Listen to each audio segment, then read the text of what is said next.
communauté, j'espère que vous allez bien. Aujourd'hui on se retrouve dans une nouvelle vidéo et aujourd'hui donc on va parler donc de l'iPhone XR. Est-ce que ça vaut le coup d'acheter un iPhone XR aujourd'hui, donc sachant que c'est une nouveauté de 2018, vous savez, donc qu'il y a eu la sortie de l'iPhone XS, l'iPhone XS Max et donc l'iPhone XR qui est un petit peu l'iPhone low cost, un petit peu l'iPhone 5C, l'iPhone SE par rapport au dernier iPhone, surtout par rapport en gamme de prix au final, j'ai envie de dire. Mais on va également parler un petit peu de son aspect caractéristique, design et est-ce qu'il vaut le coup vraiment d'acheter cet iPhone ou pas. D'avance, je voudrais m'excuser par rapport du coup au vent. Ça va peut-être s'entendre en vidéo, je suis vraiment désolé.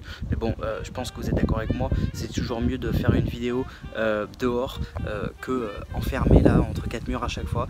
Donc voilà. Alors déjà, parlons un petit peu de son aspect design. Il est vraiment magnifique. Il a un écran liquide Retina en HD qui est juste un superbe, un magnifique écran. Donc en gros l'iPhone XR c'est une amélioration entre guillemets, mais entre guillemets aussi low cost. Il y a beaucoup d'entre guillemets, je sais, donc de l'iPhone X. Sur l'iPhone XR vous allez retrouver donc le Face ID, ça c'est sûr. Vous allez retrouver donc une puce A12 Bionic, donc c'est quand même le même processeur qui est sur l'iPhone XS. Donc là franchement Apple ils ont bien géré par rapport à ça. Des magnifiques photos avec un magnifique appareil photo. Le stockage il est plutôt pas mal aussi. Je vais venir en détail dans pas longtemps, vous inquiétez pas. Juste pour info, pour rappel, l'iPhone XR il est disponible uniquement en précommande pour l'instant. Il n'y a pas de sortie encore, voilà, c'est surtout de la précommande. Donc pour info, l'iPhone XR donc est disponible en précommande depuis le 12 octobre et sa sortie officielle se fera dans 4 jours, donc le 26 octobre. Donc on y arrive là très vite en fait, vraiment très vite même.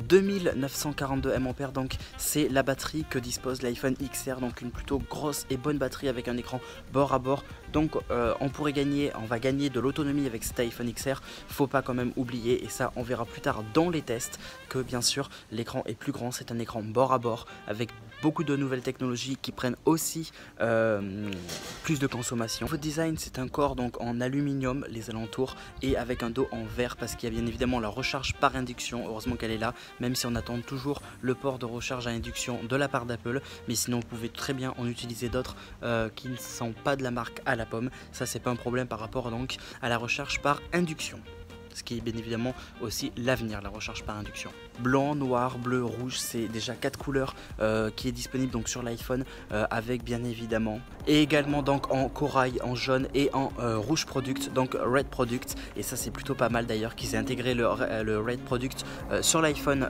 XR. Donc voilà à peu près pour toutes ces fameuses couleurs avec toujours un joli design, et ça c'est plutôt très agréable sur cet iPhone XR. Je vous ai dit tout à l'heure en fait, donc il y a l'A12 Bionic, donc le processeur A12 Bionic avec Face ID, et ça c'est plutôt pas mal, avec l'intégration aussi, mais ça c'est pas nouveau, donc de la protection IP67. Alors pour info, je me répète une dernière fois, IP67 c'est pas il y résiste absolument à 100% à tous les liquides, pas du tout. Il résiste pas à tous les liquides comme ça, c'est une protection mais il ne résiste pas entièrement, c'est pas la protection IP68, d'accord, on est d'accord sur ça. Genre vous allez pas laisser un iPhone XR toute une journée dans l'eau, hein. Vous allez pas vous baigner toute la journée avec votre iPhone XR, on n'est pas d'accord. Il résisterait plus aux éclaboussures, mais résistance à l'eau c'est plutôt l'IP68. Il est disponible donc en 64, en 128 et 256 Go ce fameux iPhone XR.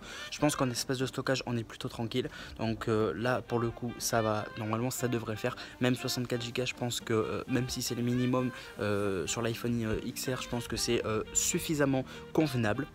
Faut pas non plus, voilà. Concernant l'appareil photo, donc c'est un appareil photo grand angle à 12 mégapixels, c'est plutôt avec une ouverture donc de 1,8. Je pense qu'on est plutôt pas mal aussi sur ce fameux appareil photo. C'est quand même un très bel appareil photo, il est juste magnifique comme son écran et comme le design de l'iPhone XR. Mais en tout cas le design de l'iPhone XR ressemble énormément à l'iPhone XS bien sûr, mais je trouve que le design est vraiment particulier, il est vraiment joli et encore mieux que l'iPhone X de l'époque, de l'année dernière tout simplement. Bon, alors maintenant on va discuter un petit peu, est-ce que ça vaut le coup d'acheter cet iPhone XR? Alors voilà, on a vu un petit peu les caractéristiques en bref donc de ce fameux iPhone XR. Je vais pas vous faire une liste énorme sinon il y en a pour plus de 30 minutes. Après il n'y a pas non plus d'immenses choses à dire concernant donc cet iPhone XR par rapport à ça du coup. Donc Est-ce que ça vaut vraiment le coup d'acheter l'iPhone XR? Moi je dirais ça va dépendre de votre utilisation. Comme cette phrase je la sors tout le temps, c'est dingue hein, mais au final c'est la vérité. Vous allez faire de la photographie, vous êtes quelqu'un qui est très connecté sur les réseaux, vous avez un Instagram à gérer par exemple, un blog, n'importe quoi, vous voyagez beaucoup.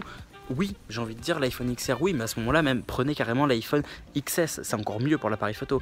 Non, alors pas seulement, ça va dépendre de votre utilisation, mais ça va dépendre aussi de quel iPhone actuellement vous possédez ou quel autre smartphone vous possédez et vous aimeriez passer donc à un iPhone XR. Si vous êtes un utilisateur de Samsung par exemple, que vous voudriez maintenant passer donc à l'iPhone XR, effectivement, un iPhone en tout cas, effectivement je vous conseillerais au mieux l'iPhone XR, c'est exact. Si vous êtes un utilisateur qui possède déjà un iPhone 7 par exemple, un iPhone 8, un iPhone X, pour l'iPhone X et l'iPhone 8, je vous dirais ça vaut moyennement le coup. Si vous possédez un iPhone X, ça vaut carrément pas du tout le coup, j'ai envie de dire. Si vous possédez un iPhone 8, pourquoi pas, parce qu'il y a une nette amélioration. L'iPhone 8, pour rappel, n'a pas de Face ID, etc.